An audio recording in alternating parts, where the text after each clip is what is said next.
Hello everyone and welcome back. Imagine you are in Seville in the year 1481. The air is thick with the scent of orange blossoms and sun-baked stone. You are a merchant, a man of some standing. Your family has lived in this city for generations. Your parents converted to Christianity decades ago, fleeing the pogroms that swept through Spain. You are a converso set. Through Spain, you are baptized. You attend Mass. You confess your sins. You have done everything right. You believe you are safe. You believe you are Spanish. You believe you are a good Catholic. But late at night, in the privacy of your home, perhaps your wife still lights candles on a Friday evening, a habit she cannot break. Perhaps you still avoid pork claiming a weak stomach.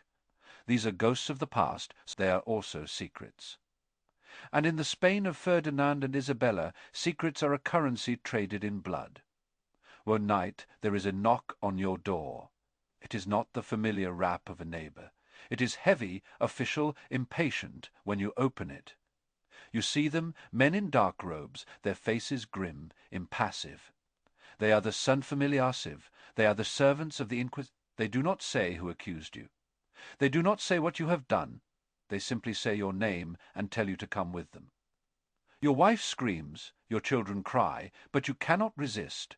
To resist is to confess guilt. As they lead you away into the darkness, you see the faces of your neighbors peering through their shutters. Some look away in fear. Others watch with a chilling, righteous satisfaction. Your property, your business, your home, it is already being inventoried.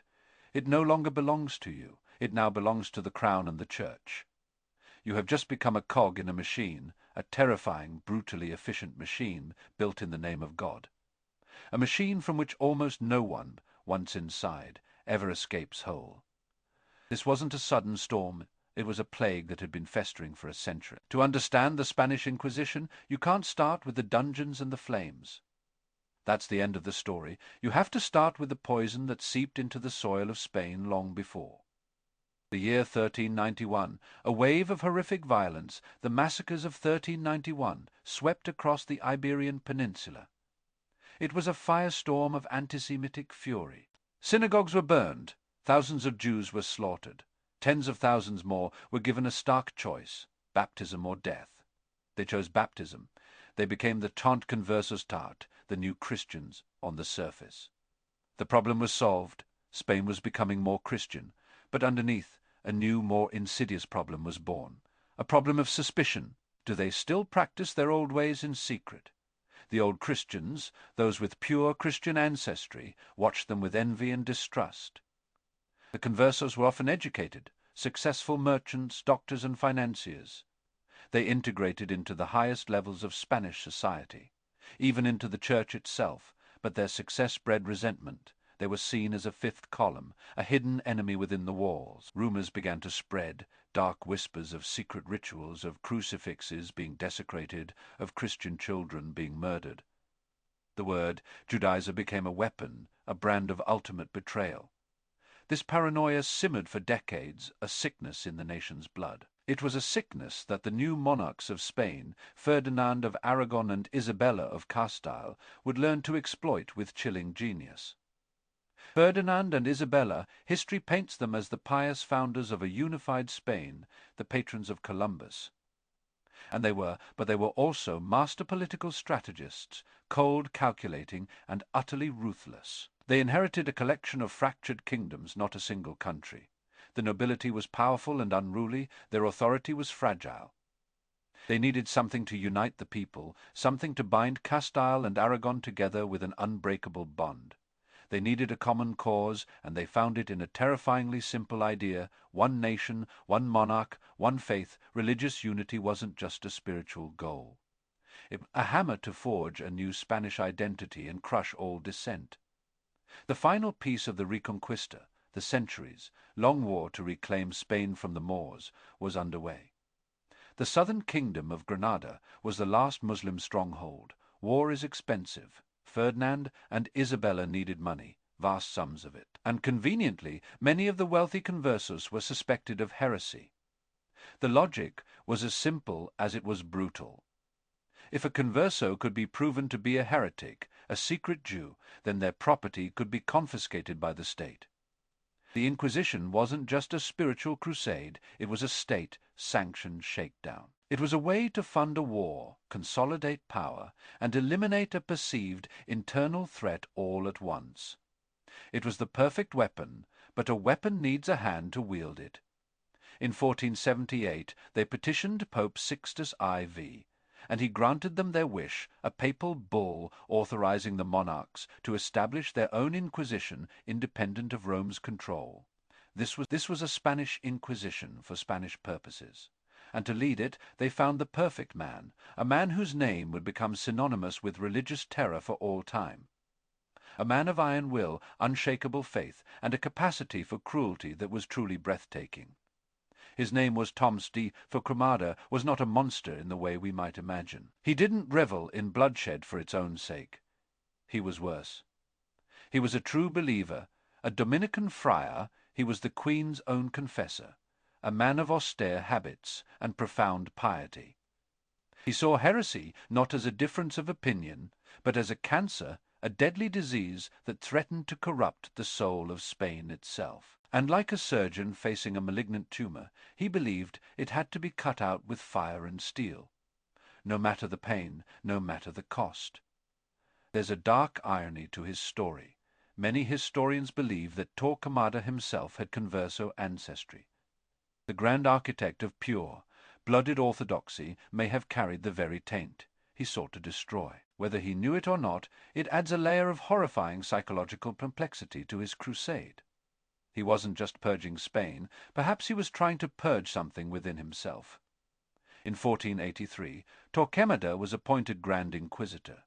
He took a scattered collection of local tribunals and forged them into a single, terrifyingly efficient national organization. He wrote the rulebook, the Sat Instructions, SOT, a detailed manual on how to identify, prosecute, and punish heretics. He created a bureaucracy of terror under his leadership. The Inquisition became a shadow government with its own laws, its own police force, and its own prisons. Its power was absolute, reaching into every city and village. No one was safe. Not the rich, not the poor, not even the highest-ranking clergy who might oppose him. Here is how the machine worked. It began with a whisper. The inquisitors would arrive in a town and announce an edict of grace. This was their masterstroke of psychological warfare. For a period of 30 to 40 days, anyone who was guilty of heresy could come forward, confess their sins, and receive a light. It sounded merciful. It was anything but. The catch was this. To be properly reconciled with the Church, you had to denounce all your accomplices. You had to name names, your friends, your family, your business partners. People rushed to confess minor transgressions, terrified of being accused by someone else first. Neighbors turned on neighbors, settling old scores under the guise of piety. The Edict of Grace was a dragnet. It didn't just catch the guilty, it created a vast network of informants and a climate of suffocating fear. It shattered the bonds of trust that hold a society together, replacing them with paranoia. Once the Edict of Grace expired, the Edict of Faith was proclaimed. Now, it was every citizen's duty to report any suspicious behavior to the Holy Office. What was suspicious behavior? The list was endless and terrifyingly mundane. Did someone change into clean linens on a Saturday, the Jewish Sabbath? Heresy? Did they refuse to eat pork or shellfish? Heresy? Did they refuse to eat pork or shellfish? Heresy? Did they wash their hands before? Did they give their child a Hebrew-sounding name? All signs of a secret Judaizer. All it took was one anonymous accusation. The accused was never told who their accuser was. They were plucked from their life, usually in a pre-dawn raid, and taken to the secret prisons of the Inquisition. From that moment on, they ceased to be a person.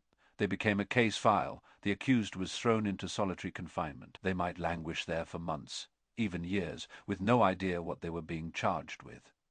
The goal was to break them down, to fill them with despair and uncertainty, until they were desperate to confess to anything. Periodically, they would be brought before the inquisitors, the tribunal. This was not a trial as we understand it. It was an interrogation. The inquisitors were prosecutor, judge, and jury. The accused had no right to a lawyer in the modern sense. The lawyer they were assigned was an employee of the Inquisition whose job was to convince them to confess. The evidence against them was kept secret. The names of the witnesses against them were kept secret. How can you defend yourself against a crime you aren't told and an accuser you can't name? The question was not sought if you were a heretic, but what kind of heretic you were, and who else was a heretic with you. The interrogations were a masterpiece of psychological manipulation, leading questions, circular logic, threats, and false promises of mercy. A scribe recorded every word, every sigh, every tear. If a prisoner consistently maintained their innocence, the inquisitors would express grave disappointment. They weren't angry that an innocent person was suffering. They were saddened that a stubborn sinner was refusing to save their own soul by confessing. To them, a denial of guilt was simply further proof of guilt. It showed the heretic was obstinate, that the devil had a firm grip on their heart. And when psychological pressure wasn't enough, when a prisoner stubbornly clung to their innocence, the proceedings would move to the next, inevitable stage. The inquisitors would carefully weigh the evidence. They would consult with each other, and then, with solemn regret, they would decide that the prisoner's soul was in such peril that more robust methods of persuasion were required.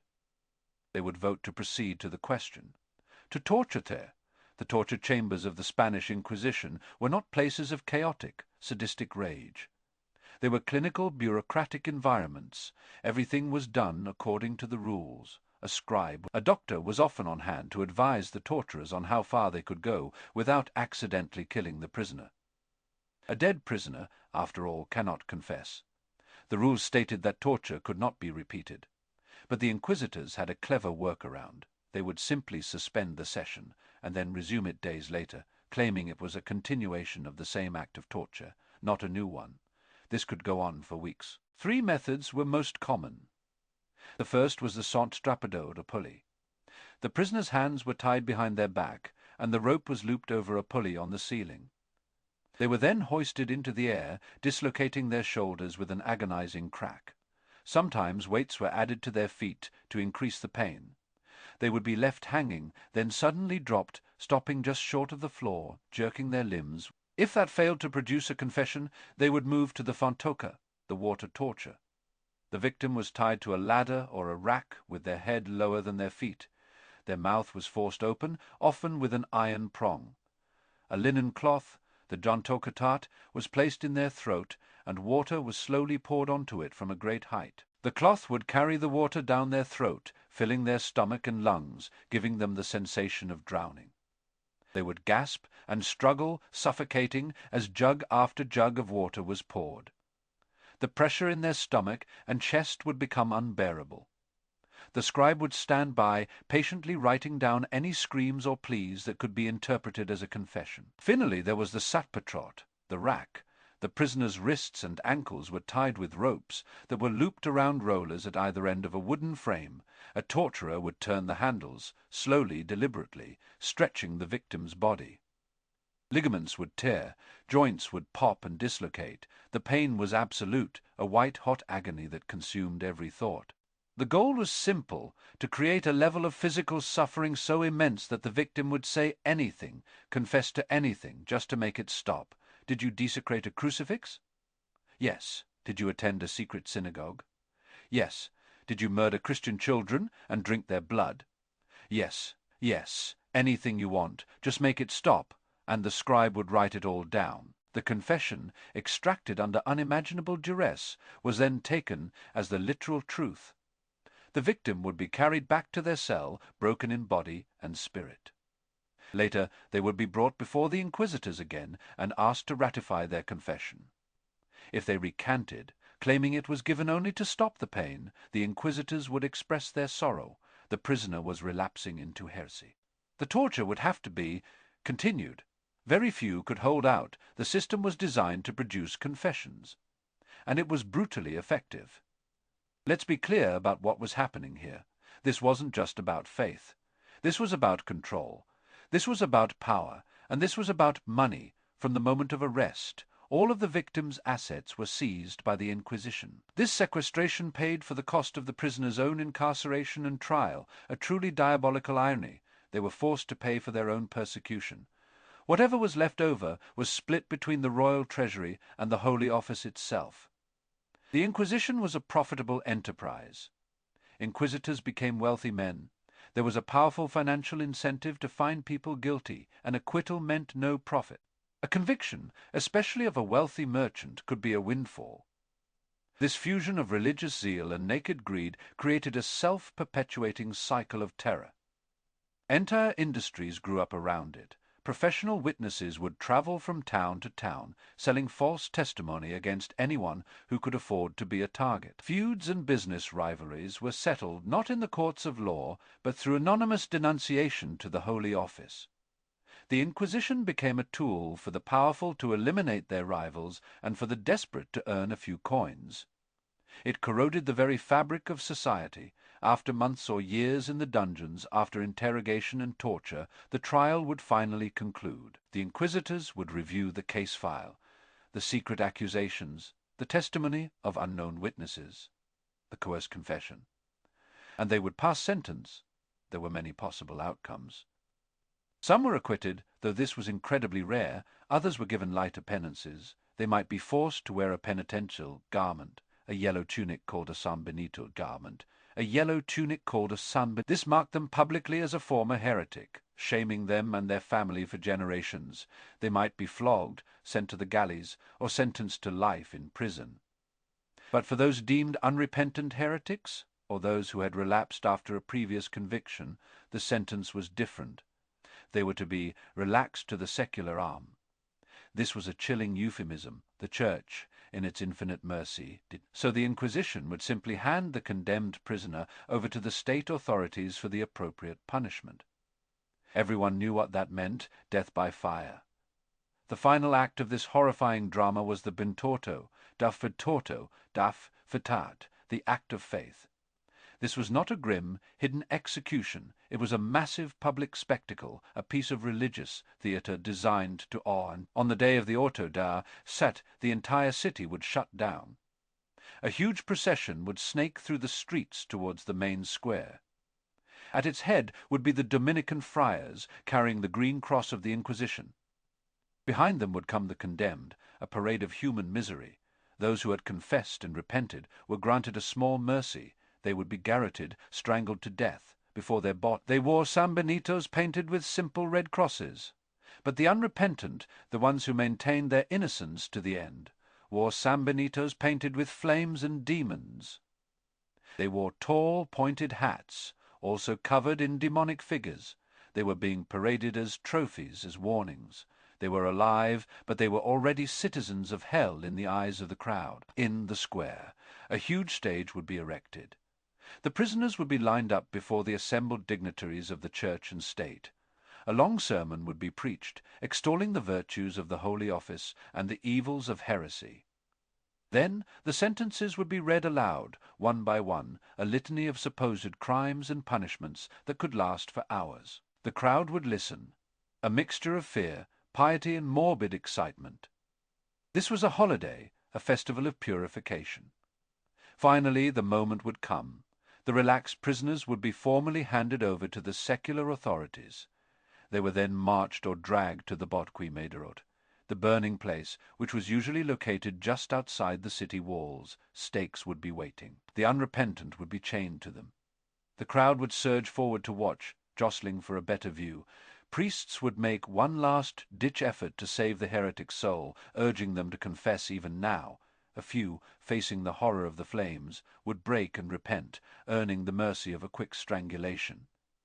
But some held firm. They died protesting their innocence, or praying in Hebrew, or simply silent, defiant to the last. Then the wood was lit. The screams of the dying would mix with the prayers and jeers of the crowd. The smell of burning flesh would hang heavy in the air. For the spectators, this was not a murder. It was a righteous act, an act of faith. It was the body politic cleansing itself of a disease. They were watching the triumph of order over chaos, of truth over heresy. But they were really watching the triumph of fear. The auto da fought was the ultimate tool of social control. The message was simple and unambiguous. This could be you. Obey. Conform, do not step out of line. or you will burn while the conversos were the... It soon expanded its reach. After Granada fell in 1492, ending the Reconquista, Ferdinand and Isabella issued the Alhambra decree. All Jews in Spain were given a choice: convert to Christianity or leave the country within 4 months.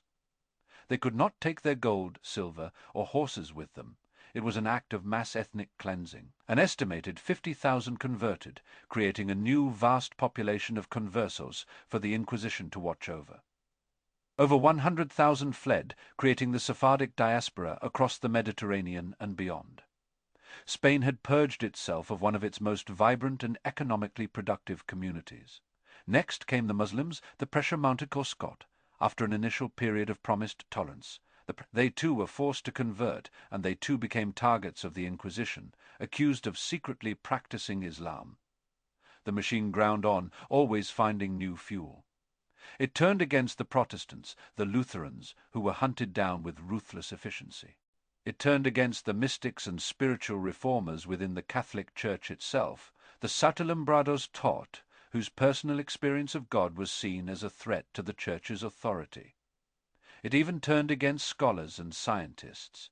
Any idea that challenged official dogma, any book that was deemed dangerous, was suppressed. The Spanish Index of Forbidden Books was established, and a culture of intellectual conformity and fear began to set in, isolating Spain from the scientific and philosophical revolutions sweeping through the rest of Europe. The Inquisition's obsession with hidden heresy led to one of its most enduring and toxic legacies, the doctrine of Dant limpieza de sangretat.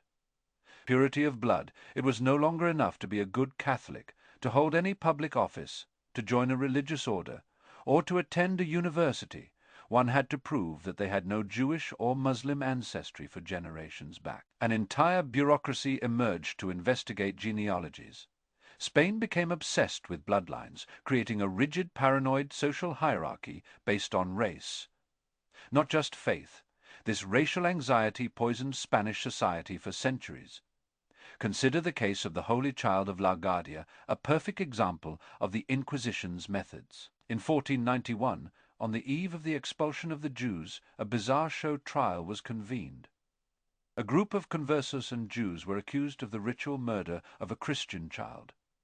The story was that they had kidnapped the child, reenacted the crucifixion of Jesus, and used the child's heart in a magic ritual to bring about the downfall of Christianity. There was just one problem with the case. There was no body. There was no missing child. No family ever came forward to claim their son was gone. The entire event was a fabrication, a blood libel cooked up by the Inquisition. The accused were brutally tortured until they confessed to this impossible crime. They implicated each other, creating a web of manufactured guilt. The trial became a public sensation, whipping up anti-Semitic hysteria across the country. It provided the perfect justification for the upcoming expulsion decree. The victims were all burned at the auto da, fought in Tonvilla. They died for a crime that never happened, for a child who never existed. They were props in a piece of state propaganda, their deaths a calculated political act. The Inquisition was not a brief, medieval madness. It was an enduring institution. It lasted for over 350 years. It was finally abolished for good only in 1834. Its methods and its mindset cast a long, dark shadow. The use of anonymous accusers, the assumption of guilt, the extraction of confessions through torture, the show trial as public spectacle, these were not unique to 15th century Spain. We see echoes of the Inquisition's machinery in the Star Chambers, the witch hunts, the secret police of totalitarian states, and the political purges of the 20th century. It stands as a timeless and terrifying monument to what can happen when absolute power, religious certainty, and political ambition merge. It is a warning of how a society, in the name of purity and in the service of God, can build a perfect machine to devour its own children. The fires of the Quemadero have long since gone out. The dungeons of the Holy Office are now museums, but the questions raised by what is the line between faith and fanaticism? How much freedom are people willing to sacrifice for the promise of security and order? And how easily can the name of God be invoked to justify the most monstrous of human crimes? The story of the Inquisition is not just Spanish history. It is a chilling chapter in the history of power itself, a story of a shadow that once loosed upon the world can be very, very difficult. If you enjoyed this journey into the unknown, be sure to like and subscribe for more. Thanks for watching, and we'll see you in the next one.